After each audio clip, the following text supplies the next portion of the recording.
Hello everyone, स्वागत है आप सभी का हमारे यूट्यूब चैनल पर। तो आज हम इस वीडियो में जो हमारा 11th क्लास में फर्स्ट चैप्टर है some basic concept of chemistry, उसके स्टेट के सभी प्रीवियस ईयर क्वेश्चन करेंगे जो 2018 से लेकर 24 तक आए हैं। तो हम साथ साथ में सारे फॉर्मूले बताते जाएंगे आपको, तो आप नोट करते रहिएगा। तो हमारा फर्स्ट क्वेश्चन है, if 5.85 gram of NaCl is dissolved in 90 gram of water, the mole fraction of NaCl is। भाई ये क्वेश्चन आया हुआ आपका 2024 में। तो इसमें क्या पूछिए, मोल फ्रैक्शन ऑफ NaCl पूछिए। सबसे पहले आपको फॉर्मूला पता होना चाहिए मोल फ्रैक्शन का, ठीक है। मोल फ्रैक्शन का क्या फॉर्मूला होता है, किसी भी कंपोनेंट की मोल फ्रैक्शन, ठीक है, इसको हम डिनोट करते हैं x से, मोल फ्रैक्शन को। अब NaCl की पूछी है, NaCl को हमने इससे डिनोट कर दिया, ठीक है, या फिर कंपोनेंट 1 मान लो इसको, ठीक है। अगर मोल फ्रैक्शन ऑफ NaCl पूछा है, मैंने इसको डिनोट कर दिया 1 से, ठीक है। मोल फ्रैक्शन क्या होगी NaCl की, ऊपर तो आएंगे मोल्स ऑफ NaCl, ठीक है। मैंने इस मोल्स ऑफ NaCl को डिनोट कर दिया N1 से, और नीचे आएंगे total moles of solution, total moles solution. अब सॉल्यूशन में क्या क्या चीज़ है, अब NaCl क्या है, सोल्यूट है, जो कम अमाउंट में प्रेजेंट होता है वो तो होता है सोल्यूट, ठीक है। NaCl क्या है, सोल्यूट। और ये किस में डिजोल्व किया है, वाटर में डिजोल्व किया है, तो वाटर क्या है, सोलवेंट, ठीक है। तो जो सोल्यूट है उसको मैंने किससे डिनोट कर दिया, 1 से, ठीक है। तो जो सोल्यूट के मोल्स होंगे वो किससे डिनोट होंगे, N1 से, और जो सोलवेंट के होंगे उसको मैंने डिनोट कर दिया N2 से। तो मोल फ्रैक्शन में नीचे मैंने क्या लिखा है, total moles of solution. Total moles of solution में तो सोल्यूट के भी आएंगे और सोलवेंट के भी। तो आपका ये तो होता है फॉर्मूला मोल फ्रैक्शन का, ठीक है, किसी भी कंपोनेंट की पूछ ले। अब इसने NaCl की पूछी है, NaCl क्या है, सोल्यूट है, तो इसकी मोल फ्रैक्शन कैसे निकलेगी, moles of NaCl upon total moles of solution, ठीक है भाई। अगर आपसे ये मोल फ्रैक्शन ऑफ वाटर पूछ लेता तो यहाँ क्या आ जाएगा, moles of water divided by total moles of solution, ठीक है भाई। तो मैंने जो सोल्यूट है उसको 1 से डिनोट कर रखा है और सोलवेंट को 2 से डिनोट कर रखा है, ओके। अब क्या है, अब मेरे को मोल्स कैलकुलेट करने हैं, ठीक है, वाटर के भी कैलकुलेट करने हैं और NaCl की भी कैलकुलेट करने हैं। तो आपका मोल्स कैलकुलेट करने का फॉर्मूला होता है गिवन मास बाय में मोलर मास, ठीक है। अब जैसे NaCl के कैलकुलेट करने हैं, NaCl के मैंने N1 से डिनोट कर दिया। गिवन मास कितना है, 5.85 ग्राम NaCl डिजोल्व कर रखा है 90 ग्राम ऑफ वाटर में, तो NaCl का गिवन मास है 5.85। अब चाहिए मुझे NaCl का मोलर मास। NaCl का मोलर मास कैसे निकलेगा, भाई मैंने आपको बता रखा है 1 से 30 तक सभी के एटॉमिक नंबर एंड मास तो कम से कम याद रखना है। तो सोडियम का आपके पास मोलर मास होता है 23 और क्लोरीन का होता है 35.5। तो इन दोनों को ऐड करो, कितना आएगा, 5, 5 3 8, 3 2 5, यानी कि NaCl का मोलर मास आ गया 58.5। तो वही नीचे लिख दो 58.5। इसको सोल्व कर लो, क्या आएगा आपका, यह आएगा 0.1, ठीक है। अब ये तो आ गए NaCl के मोल्स। अब मेरे को वाटर के भी चाहिए, तो वाटर को मैंने N2 से डिनोट कर दिया। अब वाटर का गिवन मास कितना है, वाटर का गिवन मास तो 90 ग्राम है। नीचे चाहिए मुझे वाटर का मोलर मास। वाटर का मोलर मास कैसे निकलेगा, आपको फॉर्मूला पता होना चाहिए H2O। अब 2 हाइड्रोजन है, एक हाइड्रोजन का मोलर मास होता है 1, तो 2 का कितना होगा, 2 तो हाइड्रोजन के लिए हो गया, और ऑक्सीजन का मोलर मास होता है अपने पास 16, ऐड करो, यानी कि H2O का मोलर मास हो गया 18 ग्राम। इसको आप डिवाइड करोगे तो ये आ गए 5 मोल्स। तो NaCl के तो आए मेरे पास 0.1 मोल और वाटर के आए मेरे पास 5 मोल। अब मुझे मोल फ्रैक्शन ऑफ NaCl चाहिए, तो देखो ये फॉर्मूला है, NaCl की मोल फ्रैक्शन चाहिए तो ऊपर मोल्स ऑफ NaCl आएंगे, तो लिखो भाई मोल्स ऑफ NaCl कितने आए हैं, 0.1 आए हैं, और नीचे टोटल मोल्स। टोटल मोल्स में क्या है, N2 + N1, यानी कि ये N2 है, ये N1 है, इन दोनों को ऐड करो 5 प्लस 0.1 मोल। अब इसको सोल्व करोगे तो आपका आंसर आएगा 0.0196। तो वही ऐसे आपका मोल फ्रैक्शन सोल्व होता है।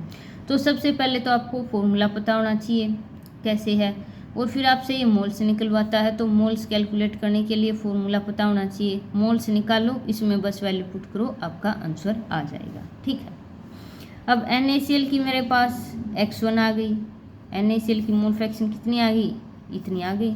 और जो टोटल मोल फ्रैक्शन होती है, यानी कि आपके पास mole fraction of solute plus solvent, वो होता है 1 के इक्वल। ठीक है, अब मेरे को NaCl की तो पता है, x1 की वैल्यू पता है ना 0.0196, और वाटर की मोल फ्रैक्शन पूछ लेता तो मेरे को बस हम एक की कैलकुलेट कर लेंगे। ठीक है, किसी की कर लो, दूसरे की कैसे निकलाएगी, 1 में से माइनस करना है। अब मेरे से चलो वाटर की भी कैलकुलेट करवा लेता, तो x2 कैसे आ जाता, इसको मैं माइनस कर देती 1 में से, तो x2 की वैल्यू क्या आ जाती, 1 माइनस 0.0196। यानी कि आपके पास कोई भी सॉल्यूशन दे दें, ठीक है, उसमें आपके जितने भी कंपोनेंट हैं उन सब की जो मोल फ्रैक्शन का सम आता है वो 1 के इक्वल आता है। तो आपका जो भाई आप में इसमें तो NaCl का पूछा था, इसका आंसर आ जाएगा 0.0196 ऑप्शन सी। तो वही बिल्कुल बेसिक से क्वेश्चन आते हैं, इस क्वेश्चन इस चैप्टर से आपको फॉर्मूला पता होना चाहिए बस। ये है भाई आपका 2023 में आया हुआ। A compound contain 4.07% hydrogen, 24.27% carbon and 71.65% chlorine. Its molar mass is 99 gram. Then its molecular formula is this. ठीक है, अब आपके पास कोई कंपाउंड दे रखा है, उसमें हाइड्रोजन की परसेंटेज, कार्बन की और क्लोरीन की परसेंटेज दे रखी है।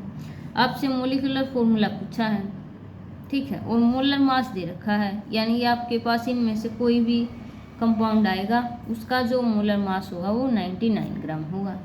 ठीक है, अब आपको एक बात पता होना चाहिए, जो परसेंटेज है वो हमेशा किस में से निकलती है, 100 में से। ठीक है, परसेंटेज का क्या मतलब है, उस कंपाउंड में मेरे पास 4 ग्राम कितना है, हाइड्रोजन है, यही तो होता है मीनिंग परसेंटेज का, 100 में से निकालते हैं। ये 24.27% है, यानी कि इतने ग्राम कार्बन है मेरे पास और इतने ग्राम क्लोरीन है। ठीक है, अब की बार इसने क्या दे रखा है, देखिए ये दे दिया। अब आपके पास देखो ये फॉर्मूला था ऊपर, देखो मैंने मोल्स का फॉर्मूला ये ऊपर लिखवाया है ना, क्या दे दिया, गिवन मास। ठीक है, और नीचे मोलर मास आ गया अपना। ठीक है, अब की बार इसने क्या दे रखा है, ये गिवन मास दे रखा है, देखो ये दे दिया गिवन मास है। परसेंटेज का मतलब मैंने बता दिया, 100 ग्राम है टोटल, 100 में से 4.07 ग्राम तो हाइड्रोजन है, 24.27 ग्राम कार्बन है। ठीक है, तो ये अपने पास गिवन मास की वैल्यू दे गई है। ठीक है, और मोलर मास मुझे पता है, हाइड्रोजन का मास कितना होता है, इसका 1 ग्राम पर मोल होता है, कार्बन का कितना होता है 12 होता है, और क्लोरीन का कितना होता है 35.5 होता है। तो मेरे पास मोल्स निकल आएंगे, तो वही मोल्स निकाल लेंगे। तो देखो अब मोल्स ऑफ हाइड्रोजन कैलकुलेट करो, देखो क्या आएगा, मोल्स ऑफ हाइड्रोजन कैसे निकलेंगे, गिवन मास क्या है 4.07। अब ऊपर तो इसने डायरेक्ट दे दिया था, अब की बार ये परसेंटेज में दे दिया, तो परसेंटेज में हमें ऐसे समझ आना है। ठीक है, और अब आप इन तीनों की परसेंटेज ऐड करोगे तो भी आपके पास 100 आएगी। ठीक है, 100 आएगी, यानी कि 3 ही एलिमेंट प्रेजेंट हैं कंपाउंड में। तो मोल्स ऑफ हाइड्रोजन कैसे आएंगे, ये आपका गिवन मास है, नीचे मोलर मास। हाइड्रोजन का कितना होता है मोलर मास, 1 ग्राम होता है। तो हाइड्रोजन के मेरे पास कितने मोल आएंगे, आप सोल्व करोगे तो ये आएगा 4.04 आएगा, 7 आएगा भाई, 1 से डिवाइड करेंगे। अब कार्बन है, इसी तरह कार्बन के मोल निकलेंगे, 24.27 है, 12 से डिवाइड करो, कितना आएगा 2.02। इसी तरह ये क्लोरीन है, क्लोरीन के मोल्स कैसे आएंगे, 71.65 अपॉन 35.5, इसके भी इतने आएंगे। ठीक है, अब भाई देखो कुछ बच्चे तो परसेंटेज को देखते ही क्वेश्चन लीव कर देंगे, पर परसेंटेज कुछ नहीं है, बस आपको दूसरे तरीके से क्वेश्चन पूछा गया है। एक्चुअल में तो आपसे मोल्स पूछ रखे हैं कि मोल्स कितने होंगे, तो आपने ये भाई निकाले, ठीक है। अब आधे पद्दे मोल्स तो होंगे नहीं, मतलब ये पॉइंट में तो होगा नहीं, हमें तो सिंपलेस्ट वैल्यू चाहिए। तो जो इनमें तीनों में से जो सबसे छोटी वैल्यू है उस वैल्यू से हम इन सब को डिवाइड कर देंगे। तो सबसे छोटी वैल्यू क्या आई है, ये 2.02 है, तो मैं इसी वैल्यू से इन सब को डिवाइड करूँगी। तो इसको डिवाइड करूँगी तो ये 1 आ जाएगा, इसको डिवाइड करूँगी तो ये 1 आ जाएगा, इसको डिवाइड करूँगी तो ये 2 आ जाएगा, ठीक है। यानी कि मेरे पास कार्बन का तो आ गया 1 मोल, ये लिख लिया भाई कार्बन का 1 मोल। हाइड्रोजन के मेरे पास 2 मोल आ गए, ठीक है। और Cl का कितना आया, 1 मोल आ गया, तो ये आ गया भाई, ठीक है। अब मेरे पास ये moles of carbon, hydrogen and Cl आ गए। अब देखो इस कंपाउंड का इसने ये मोलर मास दिया है, ठीक है। मोलर मास कितना है, 99 ग्राम है। आप और ये कंपाउंड आया, चेक करो क्या ये एक कंपाउंड सही आया है। देखो अब कैलकुलेशन के हिसाब से तो सही है, CH2Cl है। अब इसका मोलर मास कैलकुलेट करो, 12 तो इसका है, 2 इसका है, 35.5 इसका है, यह आ गया 5 और 4 9, 3 और 1 4। भाई हमारा मोलर मास तो इतना आया है, और कंपाउंड का कितना 99 ग्राम है। क्या ये गलत निकाला? नहीं, गलत नहीं निकाला है। ये क्या निकला है, हमारा एम्पेरिकल फॉर्मूला निकला है ये, ठीक है। आपका भी एक तो होता है एम्पेरिकल फॉर्मूला। अब देखो मैं एक बार बताती हूँ आपको अच्छे से डिफरेंस क्या है। पेपर में ऐसे ही क्वेश्चन पूछता है, कई बार तो एम्पेरिकल फॉर्मूला पूछेगा। अब जैसे मेरे पास ये है मेरे पास इथेन मोलिक्यूल, ठीक है। ये इथेन का है मोलिकुलर फॉर्मूला। और एम्पेरिकल फॉर्मूला क्या होता है, मोलिकुलर फॉर्मूला तो बताता है एग्जैक्ट अमाउंट, कार्बन की कितनी है, हाइड्रोजन की कितनी है।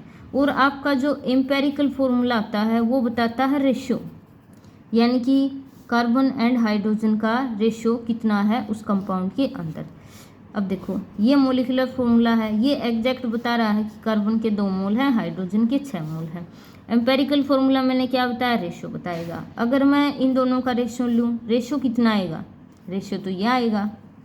यानी कि देखो ये मोलिकुलर फॉर्मूला है इथेन का और ये एम्पेरिकल फॉर्मूला है। डिफरेंस किसका है, यहाँ रेशो लिया गया है अमाउंट का, ठीक है, और यहाँ ये एग्जैक्ट अमाउंट बताता है, ठीक है। और आप इनका वो देखो मोलिकुलर मतलब मास कैलकुलेट करो। अब इसका मास कितना आएगा, इसका 2 कार्बन के लिए 24 और 6 ये, इसका तो 30 आया। और इसका आप एम्पेरिकल मास निकालोगे, इसका आएगा 15। देखो भाई अब ये तो रेशो बता रहा है, अब इसमें से मैंने 2 कॉमन लिया है, यानी कि हमारी जो अमाउंट थी वो 2 से डिक्रीज होगी, तो हमारा मोलर मास भी तो डिक्रीज हो गया।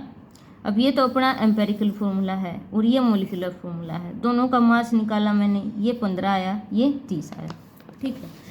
तो ये डिफरेंस होता है। अभी आपका एम्पेरिकल फॉर्मूला बताता है सिंपलेस्ट रेशो, ठीक है, और आपका मोलिकुलर फॉर्मूला बताता है कि एग्जैक्ट अमाउंट कितनी है कार्बन और हाइड्रोजन की, ठीक है। तो वही देखो अब ये है, अब स्टेटमेंट के हिसाब से तो ये हमारा सही है, और मोलिकुलर मतलब जो मास कैलकुलेट किया वो मेरे पास 49.5 आया। अब देखो ये है, जैसे अब 49.5 आया और इसने दे दिया कि जो कंपाउंड था उसका तो 99 ग्राम मास है, यानी कि ये क्या आया है, ये मेरे पास एम्पेरिकल फॉर्मूला आया है, ठीक है। अगर देखो ये प्रोसीजर तो आपका रहेगा सब में सेम, ठीक है। आप पहले मोल्स ऑफ हाइड्रोजन कैलकुलेट करो, कार्बन कैलकुलेट करो और क्लोरीन, ये आपने चेक कर लिए भाई, ठीक है। ये आ गए अपने पास, ये आ गया। अगर आपके पास अब जो भी आपका फॉर्मूला निकलेगा, मेरा फॉर्मूला ये निकल गया, 1 कार्बन 2 हाइड्रोजन Cl है, इसका मैंने मास कैलकुलेट कर लिया। अगर ये मास मोलर मास के बराबर है तो हमारा मोलिकुलर फॉर्मूला और एम्पेरिकल फॉर्मूला हो जाते हैं सेम। अब ये मास तो आधा आया है, ये जो गिवन मास है ये वैल्यू 49.5 इसकी आधी है ना, 99 को जब मैं 2 से डिवाइड करूँगी तो 49.5 आएगा। ठीक है, तो अगर ये मोलर मास 99 की जगह ये 49.5 आता तो मेरे पास यही कंपाउंड बन जाता। अब इसने दे दिया जो कंपाउंड है उसका मोलर मास है 99, यानी कि ये जो वैल्यू आई है ये हमारे पास एम्पेरिकल फॉर्मूला बता रहा है। ठीक है, तो हमें तो मोलिकुलर फॉर्मूला बताना है जिसका मास 99 है, यानी कि मैं इसको 2 से और मल्टीप्लाई करूँगी। अब 2 से कैसे पता चलेगा, क्योंकि ये वैल्यू बिल्कुल इसकी एग्जैक्ट हाफ है। और एक बात और होती है, अब ये तो मैंने बता दिया कि ये वैल्यू इसकी हाफ है और इसका एक डायरेक्ट फॉर्मूला है, एन की वैल्यू हम निकालते हैं।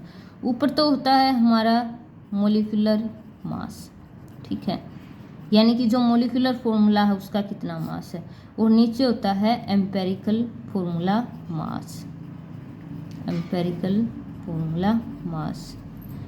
ठीक है, अब मोलिकुलर मास कितना दे रखा कंपाउंड का 99 है, और मेरे पास जो कंपाउंड निकला इसका कितना मास आया है, इसका 49.5 आया है। अब आप इसको डिवाइड करोगे तो वैल्यू कितनी आएगी 2, तो आप इसको 2 से और मल्टीप्लाई करोगे तो हमारा एग्जैक्ट मोलिकुलर फॉर्मूला निकल के आएगा। तो 2 से आप मल्टीप्लाई करोगे तो कितने कार्बन आ गए, 2 आ गए, और हाइड्रोजन कितने आ गए, 4 आ गए, और क्लोरीन कितने आ गए, 2 आ गए। अब आप इसका वो कैलकुलेट करो, मास कैलकुलेट करोगे तो एग्जैक्ट 99 आएगा। तो हमारे पास कंपाउंड पूछा था कौन सा है, C2H4Cl2, यानी कि ऑप्शन बी। भाई देखो, वैसे ही मैंने समझाने के लिए इतनी देर लग गई, अदरवाइज जिसको आता है वो तो 1 मिनट भी नहीं लगाएगा, उसको तभी तो पता चल जाएगा कि ये हमारा एम्पेरिकल फॉर्मूला आया है या मोलिकुलर फॉर्मूला। ठीक है, ये आप 1-2 क्वेश्चन की प्रैक्टिस करोगे तो भी आपको डायरेक्ट पता चल जाएगा कि कैसे सोल्व करना है। अब है नेक्स्ट क्वेश्चन भाई। ठीक है, ये भी आपका 2023 में आया हुआ, ये 2 क्वेश्चन आए हुए थे। अब है what is the molarity of A solution containing 4 gram of NaOH in 500 ml of solution. भाई ठीक है, मोलरिटी है, मोलरिटी का पहले आपको पता होना चाहिए कि क्या फॉर्मूला होता है। मोलरिटी को हम कैपिटल M से डिनोट करते हैं। ऊपर क्या होता है, मोल्स ऑफ सोल्यूट, ठीक है, और नीचे होता है volume of solution, volume of solution. आपको वॉल्यूम किस में लेनी है, लीटर में लेनी है। ठीक है, अब मोल्स ऑफ सोल्यूट है, सोल्यूट कौन सा है भाई, हमारे पास NaOH है। जो सोल्यूट होता है वो हमेशा थोड़ी अमाउंट में मिलता है और सोलवेंट आपका ज़्यादा अमाउंट में होगा। तो अब देखो, इसने ये 500 ml क्या है, ये आपकी वॉल्यूम है। ठीक है, वॉल्यूम ऑफ सॉल्यूशन की वैल्यू दे रखी है 500 ml, पर मैंने बताया कि तो लीटर में लेनी है। ठीक है, तो 1 लीटर में मेरे पास कितने ml होते हैं, 1000 ml होते हैं। ठीक है, या फिर आप ये मान लो कि 1000 ml में मेरे पास कितना लीटर होता है, 1 लीटर होता है। अब कुछ बच्चों को तो ये भी नहीं पता होगा कि कैसे इसको कन्वर्ट किया जाए, तो वही देखो ये डायरेक्ट फॉर्मूला है। अब 500 ml ले रखा है, इसमें मेरे को लीटर निकालने कितने होते हैं, तो वही ये तो आपको बिल्कुल पता होना चाहिए कि 1000 ml मिलकर 1 लीटर बनाते हैं, यानी कि 1000 ml में 1 लीटर, और 1 ml में कितना 1/1000। ठीक है, कितने ml दे रखे हैं, 500 ml। ठीक है, 500 ml में मेरे पास कितने लीटर आएंगे, 500 से वो मल्टीप्लाई हो जाएगी। तो देखो ये मैंने किसी को बिल्कुल भी नहीं आता, तो ये मैंने उसके लिए सोल्व कर दिया है। तो आपकी जो वॉल्यूम आएगी लीटर में वो कितनी आई, वो आई आपके पास, ये 2 0 से 2 0 कैंसिल हो गई, ये आई आपके पास 1/2। ठीक है, लीटर आ गई भाई। अब वॉल्यूम तो निकाल ली मैंने लीटर में, 1/2 आ गई। अब क्या है, 4 ग्राम NaOH दे रखा है। अब मुझे इसके क्या चाहिए, मोल्स चाहिए। मोल्स कैसे निकालते हैं, ऊपर तो गिवन मास होगा, गिवन मास, और नीचे मोलर मास। गिवन मास कितना है, 4 है, और NaOH का मोलर मास कितना होता है, 40 ग्राम। अब 40 कैसे आया भाई, मैंने बता दिया। आपका सोडियम का मोलर मास कितना होता है, 23, ऑक्सीजन का कितना होता है 16, और हाइड्रोजन का 1, ऐड करो 40 आ गया। तो ऐसे निकालना होगा। ठीक है, तो आपका ये कितना आ गया, मोल्स आ गए 0.1 मोल्स। अब मेरे को तो मोलरिटी कैलकुलेट करनी है, ऊपर मोल्स लिखो 0.1 डिवाइडेड बाय वॉल्यूम कितनी आई है 1/2 है, 1/2 लिख दिया। सोल्व करो, आपका आंसर आ जाएगा 0.2 यानी कि ऑप्शन बी। तो भी आपको फॉर्मूला पता होना चाहिए और मोल्स निकालने सीख लो तो आपका क्वेश्चन आसानी से हो जाएगा। अब है amount of water produce by the combustion of 16 gram of methane. भाई देखो यह आपका 2022 में आया हुआ है और एक आपका 2018 में। देखो ये स्टेटमेंट है 2022 में आया हुआ है और ये सेम क्वेश्चन आपका 2018 में आया हुआ है। Amount of water produce by the combustion of 16 gram of methane. Even data भी सेम है, ये नहीं है कि बस मीथेन का क्वेश्चन है कंबशन का। देखो भाई अब पहली बात तो मीथेन का फॉर्मूला पता होना चाहिए। भाई मीथेन का पता है CH4। अब इसका क्या कर रखा है, कंबशन करवा रखा है। भाई कंबशन में क्या होता है, कोई भी ऑर्गेनिक कंपाउंड है वो ऑक्सीजन के साथ रिएक्ट करता है और क्या बनाता है, CO2 बनाता है और H2O बनाता है। ठीक है, अब कितनी CO2 आएगी और कितने H2 आएंगे, भाई ये किस पर डिपेंड करेगा, यही CH4 पर डिपेंड करेगा।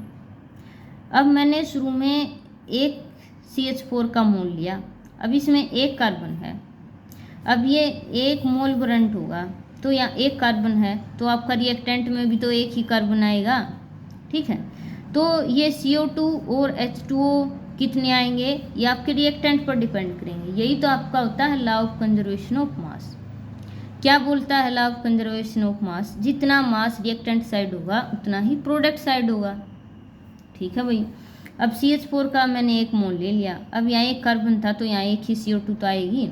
अब यहाँ CH4 में कितने हैं, 4 हाइड्रोजन हैं, तो आपका जो रिएक्टेंट होगा उसमें 4 ही हाइड्रोजन आएंगे। अब मैंने एक H2 लिखा यहाँ तो 2 ही हाइड्रोजन हुए, मैं इसको 2 से मल्टीप्लाई करूँगी तब जाके मेरे पास 4 हाइड्रोजन हो गए। देखो एक कार्बन से एक कार्बन हो गया, 4 हाइड्रोजन थे 4 हो गए भाई। अब ऑक्सीजन की तो अनलिमिटेड सप्लाई है एटमॉस्फेयर में, ये तो हम इसके अनुसार बैलेंस कर देंगे ये वाली ऑक्सीजन। ठीक है, तो मेरे पास कितने कार्बन आएंगे कितने H2O वो डिपेंड करेगा कि रिएक्टेंट में कितने कार्बन है और कितने हाइड्रोजन। तो भाई जब भी कंबशन का क्वेश्चन आता है तो आपको ये इक्वेशन लिख के नहीं देता, आपको ये खुद ही लिखनी होती है, तो आप क्वेश्चन को सोल्व कर दोगे। और ये है भी आसान, बस बच्चे इसी में कंफ्यूज होते हैं। सबको पता होगा कि O2 के साथ रिएक्शन होने CO2 बनेगा और H2O, बस आपको ये केमिकल इक्वेशन बैलेंस करनी है तो वो इसी के अनुसार होगी। आपको रिएक्टेंट में कार्बन चेक करने हैं उतने ही प्रोडक्ट में बना देने हैं। इसी तरह हाइड्रोजन और ऑक्सीजन है, ऑक्सीजन इनके अनुसार। अब ऑक्सीजन काउंट करो, यहाँ 2 ऑक्सीजन तो यहाँ है और 2 यहाँ, टोटल 4 हैं और यहाँ तो 2 ही हैं, तो 4 बनाने के लिए हम 2 से मल्टीप्लाई कर देंगे, बस हो गई सोल्व। अब 16 ग्राम दे रखे अभी, यानी कि 16 ग्राम से, तो सबसे पहले तो आप इनका मोलर मास नीचे लिख लो काउंट करके। CH4 का कितना होता है 16 ही होता है, 12 कार्बन का और 4 हाइड्रोजन का, क्योंकि 4 हाइड्रोजन तो इसका मोलर मास हो गया 16 ग्राम। अब मेरे पास एक तो मीथेन की बात चल रही है और एक वाटर की, तो मैं मीथेन का और वाटर का कैलकुलेट कर लूँगी। तो भाई H2O कितना है, एक H2O का होता है 18 ग्राम पर मोल। अब यहाँ 2 मोल ऑफ H2O हैं तो कितना आ जाएगा 36 ग्राम आ जाएगा। ठीक है, अब देखो अब इसमें कोई कैलकुलेशन वाला पोर्शन नहीं है, बस पेपर वाले को तो ये पूछना था आपको क्या ये इक्वेशन आती है। देखो सेम डाटा है, अब पूछा है कि 16 ग्राम ऑफ मीथेन जब बर्न होगी तो कितना H2O मिलेगा, 36 ग्राम मिलेगा। देखो भाई ऑप्शन सी आ गया। तो ये होता है कंबशन का, ये कभी भी इक्वेशन नहीं देता, बहुत कम चांसेस होते हैं। चाहे आपका थर्मोकेमिस्ट्री में कंबशन का क्वेश्चन आए तो आपको ऐसे ही पहले इक्वेशन लिखनी है। अब मान लो आपके पास ये इथेन दे देता, इथेन का क्या फॉर्मूला आता है C2H6 होता है भाई। अब दे दिया कि जब 1 मोल ऑफ इथेन बर्न होगा तो कितना H2O प्रोड्यूस होगा। अब देखो इसका कंबशन है तो O2 के साथ रिएक्शन होगी और मेरे पास CO2 बनेगी और H2O बनेगी। अब CO2 कितनी बनेगी, H2O कितनी बनेगी, वो किस पर डिपेंड करेगा, हमारे पास रिएक्टेंट में कितने कार्बन हैं। अब देखो यही तो है law of conservation of mass, जितने कार्बन यहाँ होंगे उतने ही तो प्रोडक्ट में आएंगे, एक्स्ट्रा कहाँ से मिलेंगे, और जितने हाइड्रोजन रिएक्टेंट में होंगे उतने ही प्रोडक्ट में आएंगे। अब देखो यहाँ कितने कार्बन है, 2 है रिएक्टेंट में, तो यहाँ भी 2 होने चाहिए भाई, 2 से मल्टीप्लाई कर दो।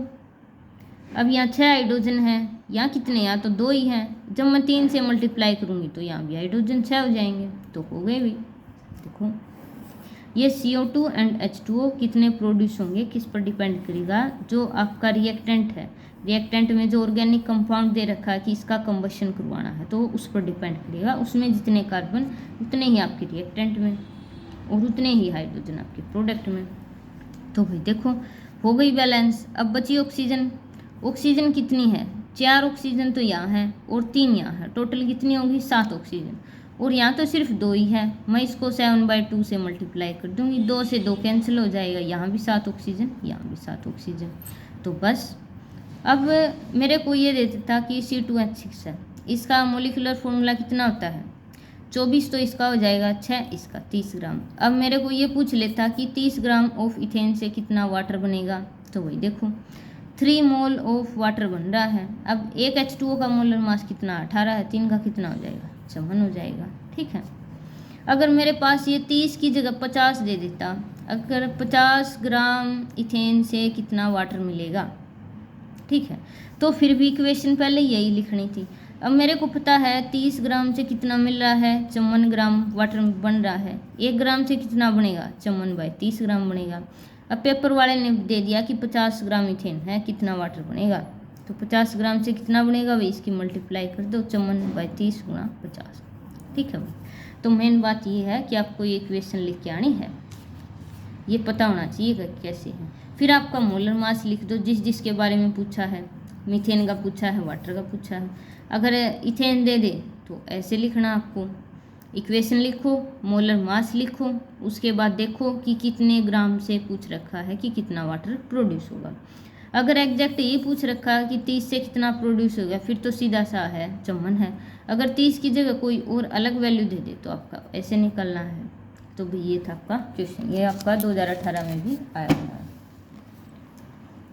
नेक्स्ट है ये आपका 2021 का है। When 6 gram of ethanoic acid is dissolved in 200 gram benzene then what is the molality. देखो भाई पिछले क्वेश्चन में क्या पूछा था, मोलरिटी, अब क्या है मोलिलिटी। डिफरेंस क्या है, मोलरिटी में तो हम वॉल्यूम लेते हैं सॉल्यूशन की, ठीक है भाई, और मोलिलिटी में क्या लेते हैं, मास ऑफ सॉल्वेंट लेते हैं। और जो मोलिलिटी है वो टेम्परेचर पर डिपेंड नहीं करती, क्योंकि आपका मास तो टेम्परेचर इंडिपेंडेंट होता है, लेकिन आपकी जो वॉल्यूम है वो टेम्परेचर पर डिपेंड करती है। तो एक मेन डिफरेंस है ये, आपको कई बार क्वेश्चन भी आता है। जो आपकी मोलिलिटी है वो क्या है, वो है टेम्परेचर इंडिपेंडेंट, ठीक है, क्या है टेम्परेचर इंडिपेंडेंट। और एक है मोलरिटी, मोलरिटी क्या है टेम्परेचर डिपेंडेंट भाई। अब देखो दोनों का फॉर्मूला लिखूंगी मैं। अब मोलिलिटी का क्या फॉर्मूला, ऊपर आएंगे मोल्स और नीचे आएगा mass of solvent, mass of solvent in kg, ठीक है। अब मोलरिटी का क्या फॉर्मूला, ऊपर मोल्स हैं और नीचे है volume of solution, volume of solution किसमें, लीटर के अंदर, ठीक है भाई। तो देखो अब मास क्या है, मास तो कांस्टेंट है, कितना ही टेम्परेचर कर लो सेम रहेगा। वॉल्यूम क्या है, वॉल्यूम तो टेम्परेचर इंक्रीज किया वॉल्यूम इंक्रीज हो गई, टेम्परेचर डिक्रीज किया वॉल्यूम डिक्रीज हो गई। तो मोलरिटी तो टेम्परेचर पर डिपेंड करती है और मोलिलिटी इंडिपेंडेंट होती है, तो ये डिफरेंस है। ऊपर आएंगे दोनों के मोल्स, डिफरेंस क्या है, मोलिलिटी में मास ऑफ सॉल्वेंट लेना है, मोलरिटी में वॉल्यूम ऑफ सॉल्यूशन। तो आपको ध्यान से स्टेटमेंट रीड करनी है क्या पूछा है, ठीक है। तो भाई मोलिलिटी पूछा है, मोलिलिटी को मैं कैपिटल M से डिनोट करते हैं। अब इथेनोइक एसिड क्या है, इथेनोइक एसिड डिजोल्व कर रखा है बेंजीन में, तो इथेनोइक एसिड क्या है, सोल्यूट है। इसके मोल्स कैलकुलेट करूँगी, मोल्स कैलकुलेट करने के लिए क्या है फॉर्मूला पता है हमें, ऊपर क्या है गिवन मास है और नीचे क्या है मोलर मास, ठीक है। इथेनोइक एसिड का गिवन मास कितना 6 ग्राम है, और इसका मोलर मास कैसे कैलकुलेट करोगे भाई, फॉर्मूला पता होना चाहिए CH3COOH। अब 2 कार्बन है, 2 के लिए हो गया 24 और 4 हाइड्रोजन है तो आपका 4 हो गया। अब एक ऑक्सीजन का मोलर मास 16 है, अब यहाँ तो 2 है तो हो गया 32। 4 और 4 8 और 2 10, 3 और 2 5 और 1 6, यानी कि इथेनोइक एसिड का मोलर मास आ गया 60 ग्राम।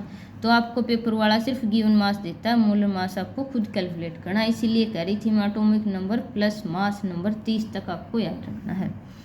तो इसका गिवन मास है 6 ग्राम, मोलर मास आ गया 6/60, आपकी वैल्यू आ गई 0.1, यानी कि 0.1 मोल्स ऑफ इथेनोइक एसिड हमें डिजोल्व करनी है। अब ये बेंजीन है, बेंजीन सॉल्वेंट है, इसका दे दिया 200 ग्राम, ठीक है। और मैंने क्या बताया था कि मास ऑफ सॉल्वेंट लेना है केजी में, और ये क्या है ग्राम में। तो जब भी मेरे पास ग्राम गिवन होता है और इसको किलोग्राम में कन्वर्ट करना है तो इसको 1000 से डिवाइड कर दिया जाता है। अब देखो भाई, 1000 ग्राम किसके इक्वल होता है, 1 kg के इक्वल होता है, और 1 ग्राम किसके बराबर हो जाएगा 1/1000। अगर किसी को कन्वर्ट नहीं करना आता तो बता रही हूँ, अदरवाइज तो मैं तो डायरेक्ट 1000 कर देती हूँ। अब देखो, अब 200 ग्राम में कितने kg हो जाएंगे, 1/1000 गुणा 200। तो भी देखो आपका लास्ट में आना क्या है, आपकी जो भी वैल्यू ग्राम में दे रखी है इसको सीधा 1000 से डिवाइड कर दो। तो वही देखो 200 लिख दिया, 200 ग्राम। किलोग्राम में कन्वर्ट करना तो सीधा 1000 से डिवाइड करो, आपकी वैल्यू आएगी 0.5। और देखो स्मॉल m से इंडिकेट करते हैं, बाद में लिखते हैं हम 0.5m। तो आपका कौन सा ऑप्शन है, ऑप्शन भी देखो भाई स्मॉल m लिख रखा है। अगर मोलरिटी पूछता है तो आपका यहाँ कैपिटल M आ जाता है। तो इससे आपको डिफरेंस ध्यान में रखना है कि पीछे स्मॉल m है या कैपिटल M है। तो ही देखो, अब जैसे ये क्वेश्चन थर्ड था, यहाँ क्या पूछी थी, मोलरिटी ऑफ सॉल्यूशन, ठीक है। मोलरिटी को वो कैसे डिनोट करते हैं, कैपिटल M से। तो वही देखो लास्ट में कैपिटल M है, और यहाँ मोलिलिटी है तो यहाँ स्मॉल m है। अब ये आपका 2018 में आया वही है, amount of water produced by this, तो ये करवा दिया। अब है ये लास्ट क्वेश्चन भी, ये 2020 में, number of molecules in 100 ml of each of O2 NH3 and CO2 at STPR हुई। अब आपके पास ये आपका जो फर्स्ट चैप्टर है इसमें आपके पास हैं 4 मतलब ये प्रिंसिपल, ठीक है।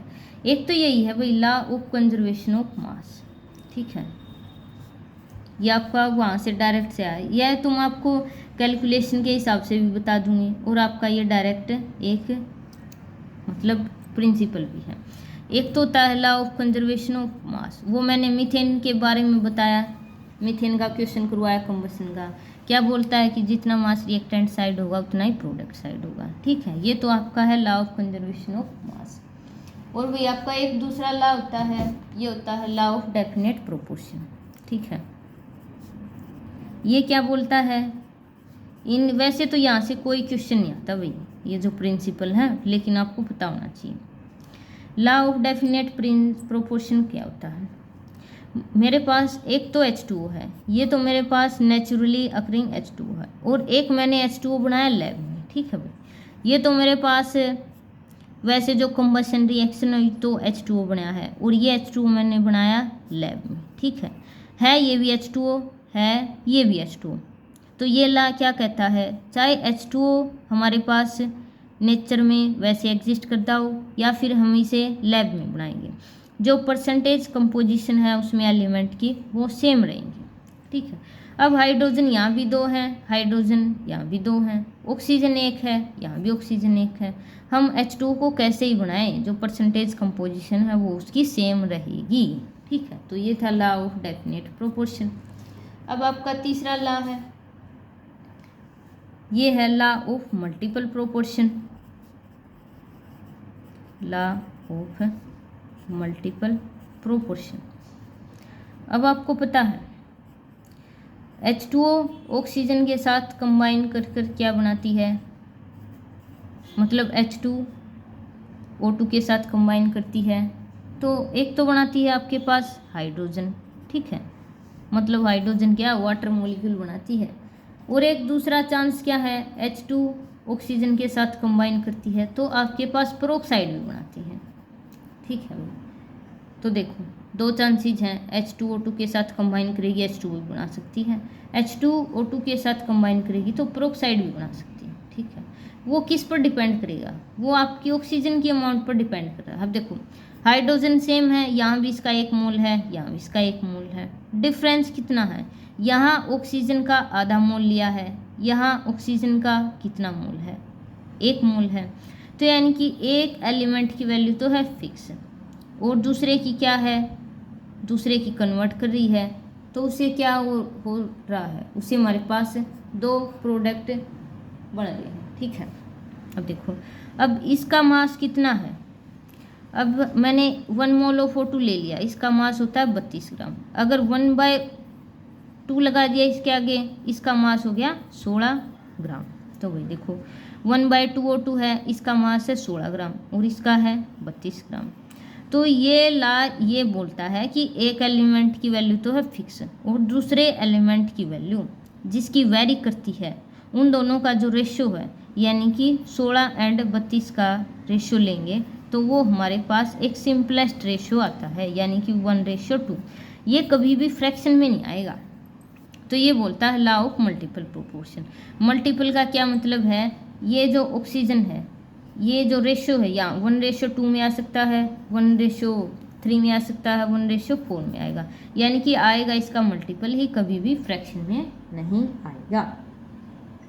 तो ये है एक एलिमेंट की वैल्यू तो मैंने फिक्स कर दी और दूसरे की जब मैं वेरी करती हूँ तो उनका जब रेशियो निकालोगे तो वो आपका एक सिंपलेस्ट रेशियो में आता है। यही बोलता है law of multiple proportion.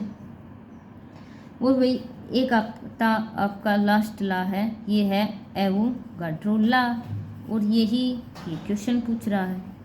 Avogadro law ये बोलता है कि जब मैं इक्वल वॉल्यूम ऑफ गैसेज ले लूँ, मान लें मेरे पास 3 टाइप की गैसेज हैं, मैंने उनकी इक्वल वॉल्यूम ले ली और तीनों का टेम्परेचर प्रेशर सेम है, तो उनमें इक्वल नंबर ऑफ मॉलिक्यूल होंगे। ये बोलता है एवोगाड्रो लॉ। देखो भाई क्वेश्चन क्या पूछा गया है। अब इसने 3 गैसेज ले ली, देखो भाई एक तो ये बीकर है, एक ये बीकर है, एक ये बीकर है। ठीक है, इनकी सबकी वॉल्यूम कितनी है, 100 ml है, इसकी 100 ml, इसकी 100 ml, इसकी 100 ml। एक में तो O2 है, एक में NH3 है, एक में CO2 है। ठीक है, अब तीनों किस कंडीशन पर ले गई है, STP। STP का क्या मतलब है, मेरे पास टेम्परेचर तो है 25 डिग्री सेल्सियस और प्रेशर क्या है 1 एटमॉस्फेरिक प्रेशर। यही होती है आपकी STP की कंडीशन। ये बोल दिया कि जब हम गैसेज की इक्वल वॉल्यूम लेंगे एट STP तो उन सब में सेम अमाउंट ऑफ मॉलिक्यूल होंगे। तो आपसे यही पूछा गया है, number of molecules in 100 ml of each of O2, NH3 and CO2 at STP are. तो मॉलिक्यूल्स पूछे हैं वो आपके सेम होंगे, तो ऑप्शन सी आ जाएगा वो। तो देखो ये ला, ठीक है, या तो आपको ये डायरेक्ट स्टेटमेंट पता हो 30 ला की, कौन सा ला है, एवोगाड्रो ला, या फिर आप इस तरीके से भी कर सकते हो। देखो जब मैं 1 मोल ऑफ गैस लेती हूँ, 1 मोल ऑफ गैस लेती हूँ, ठीक है, उसकी वॉल्यूम कितनी होती है, उसकी होती है मेरे पास 22.4 लीटर। ठीक है, अब 1 मोल ऑफ गैस का क्या मतलब है, इसमें कितने गैस के मॉलिक्यूल होंगे, इसमें 6.022 इंटू 10⁻23 मॉलिक्यूल होंगे। ठीक है, होंगे भाई। अब मेरे पास वॉल्यूम कितनी दे रखी है, 100 ml है भाई। पहले तो आप 100 को लीटर में कन्वर्ट करो, कैसे करोगे, 100 को 1000 से डिवाइड कर दोगे, कितने लीटर आ गई वॉल्यूम, 0.1 लीटर आ गई भाई। देखो अब 22.4 लीटर किसके बराबर होता है, जो 1 मोल ऑफ गैस की वॉल्यूम होती है STP पे। STP मतलब टेम्परेचर इतना होना चाहिए और प्रेशर इतना, ये वैल्यू इसी कंडीशन पे है। अगर मैं टेम्परेचर प्रेशर बदल दूं तो जो 1 मोल ऑफ गैस की वॉल्यूम है वो 22.4 लीटर नहीं रहेगी, वो कुछ और ही होगी। तो देखो भाई अब यहाँ से क्या है, 1 मोल ऑफ गैस में 1 मोल ऑफ गैस ले लिया, मान ले ये ले लिया मैंने, ठीक है, 1 मोल ऑफ गैस, इसकी वॉल्यूम कितनी है 22.4 लीटर, और इसमें गैस के मॉलिक्यूल कितने होंगे, इतने होंगे, एवोगाड्रो नंबर के बराबर। तो देखो भाई 22.4 में कितने गैसेज के मॉलिक्यूल हैं मेरे पास, मैंने इसको N से डिनोट कर दिया, Na से। ठीक है, अब 1 लीटर में कितने नंबर ऑफ मॉलिक्यूल्स होंगे, Na/22.4 होंगे भाई। अब देखो 100 ml है, देखो 100 ml दे रखे है, इसको लीटर में कन्वर्ट किया, 1000 से डिवाइड किया, 0.1 लीटर आ गया। अब देखो आपके पास तीनों गैसेज हैं, देखो O2 है, NH3 है, CO2 है, क्या दे दिया, सबकी वॉल्यूम सेम दे दी। तो भी देखो 0.1 लीटर में आपके पास कितने मॉलिक्यूल होंगे, Na/22.4 इंटू 0.1। अब देखो ये वॉल्यूम, देखो ये वॉल्यूम CO2 की, देखो CO2 है, O2 है, NH3 है, सबकी सेम वॉल्यूम है। तो जब आप इसको कैलकुलेट करोगे तो सब के लिए जो नंबर ऑफ मॉलिक्यूल्स हैं वो सेम आएंगे ना। तो यही बात इस लॉ ने बताई थी, एवोगाड्रो लॉ ने। हम चाहे कितने टाइप की गैसेज ले लें एट STP, अगर उनकी वॉल्यूम सेम है तो उनमें सेम नंबर ऑफ मॉलिक्यूल्स मिलेंगे। दो तरीके हैं भाई, किसी को डायरेक्ट लॉ पता है तो वो डायरेक्ट लगा देगा, the same number of molecule होंगे, या फिर अगर किसी को पता है 1 मोल ऑफ गैस की वॉल्यूम 22.4 लीटर है, उसमें इतने मॉलिक्यूल्स हैं, तो वो इस तरह से निकाल लेगा। तो ये था आपका ये चैप्टर। वीडियो पसंद आई तो लाइक करना, चैनल को सब्सक्राइब करना। Thank you.